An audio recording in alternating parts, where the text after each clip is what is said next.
A quorum being present, the subcommittee will come to order. I'll start by recognizing myself and the ranking member to present our opening statements. Without objection, the members of the subcommittee can submit their opening remarks for the record. Now I yield my time as much time, myself as much time as I may consume to make my opening statement. Good afternoon and welcome to the hearing on the FY 2015 budget and how the request advances U.S. interests in the Western Hemisphere. I'm grateful to U.S. Assistant Secretary of State Roberta Jacobson and USAID Assistant Administrator Beth Hogan for coming here to testify before this subcommittee. As you both know, in these times of tight budgets, our strategy and policy in the Western Hemisphere has got to be focused and reflect our vital national interests. By virtue of our proximity and cultural ties, our economic relationship with much of the Western Hemisphere is strong and increasingly integrated. Our free trade agenda over the years has been instrumental in building peace, prosperity, and the rule of law in our region.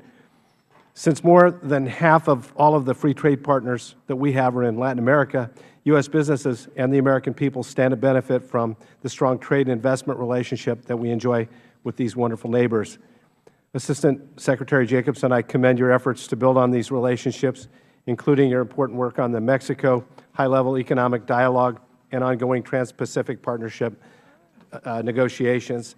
The work you and your colleagues do to support the Commerce Department's Look South initiative is instrumental in helping U.S. small businesses to learn more about the growing export opportunities that exist right here within our 12 hemispheric free trade partners.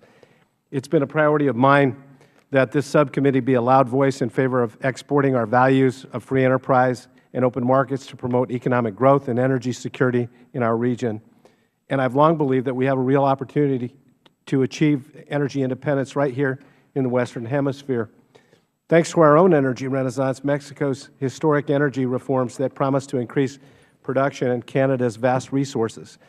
While the administration continues its efforts to combat climate change and reduce emissions in the Americas, it inexplicably stonewalls approval of the Keystone XL pipeline project. The Keystone XL project would produce U.S. jobs and increase energy security. And State Department's own environmental impact statement released in January concluded that it would not alter global greenhouse gas emissions. I believe that we must balance our environmental stewardship with economic growth and energy security. My concern is that the environmental agenda reflected in the administration's budget for the region has not been balanced by a commitment to enhancing our energy security today. This is plainly seen in the administration's hostile delay of the approval of the Keystone XL pipeline, damaging our U.S. energy security and diplomatic ties with Canada, without, in the administration's own estimation, providing any commensurate benefits to climate or emissions reduction goals.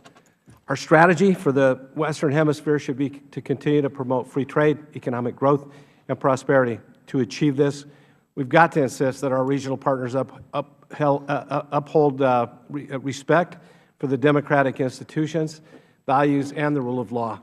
Without this, peace and prosperity are imperiled.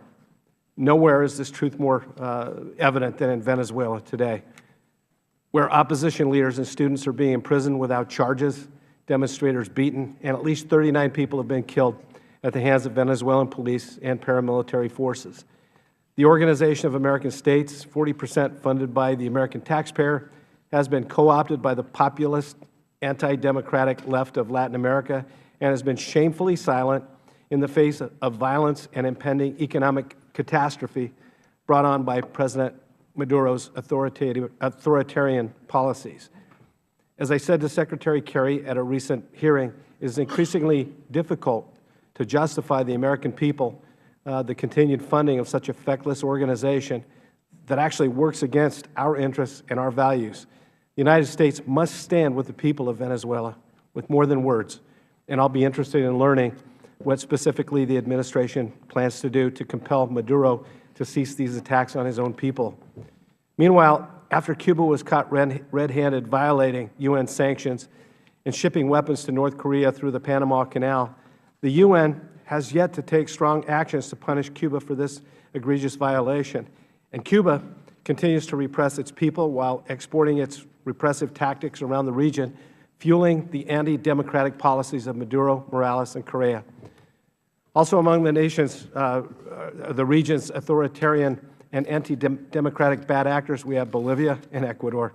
In Bolivia, authoritarian populist President Morales has made a political calculation to reject the United States, expelling our ambassador, DEA, and USAID.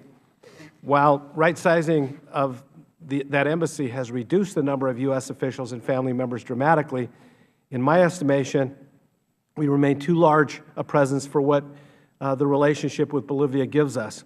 The Department maintains that it is important to keep a pilot light on in the eventuality of a new government.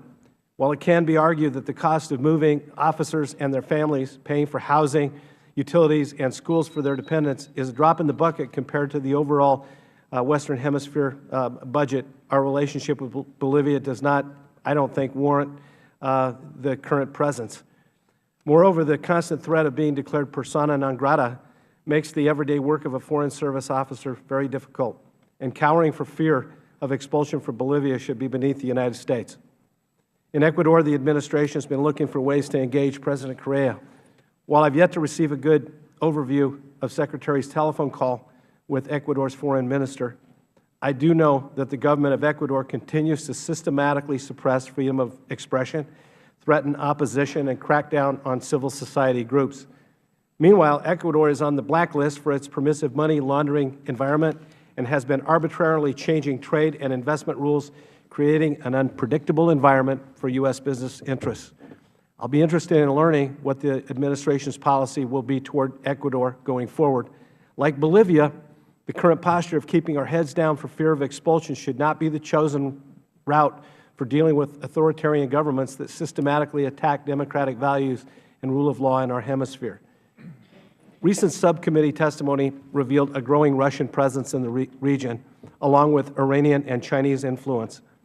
Just as Secretary declared an end of the Monroe Doctrine, Russia has announced their intention to set up strategic bases in Cuba, Nicaragua, and Venezuela. The American people want to know what the administration's strategy is in dealing with this increased presence of our adversaries. And finally, I personally am concerned with parts of USAID's family planning focus in the region. As a father of 4 children, I do not object to helping underserved indigenous women obtain prenatal care, but when I learn we're providing morning after pills and sterilization services, I can't help but think this is merely pro-abortion and pro-sterilization activists using taxpayer money to spread their anti-life orthodoxy to the poorest region of the Americas. This, to me, is not only an affront to the taxpayer, but it's a sinister and shameless part of, I believe, this President's anti-life agenda. We agree that the Western Hemisphere is vibrant and rich in resources, innovation, and human capital. With headlines mostly dominated by crises and challenges outside our hemisphere, it is imperative that we do not lose sight of the strategic importance of this region. I know you all agree with that. I look forward to hearing your testimony and working closely with you to better address our strategic interests right here in our neighborhood. And with that, I'd like to recognize our ranking member, and you may want to defer to our ranking member on the full committee. I don't think so. No, you don't think so? If Elliott wasn't such a great guy, we wouldn't want to do that, would we? I thank the chairman, my friend from Arizona.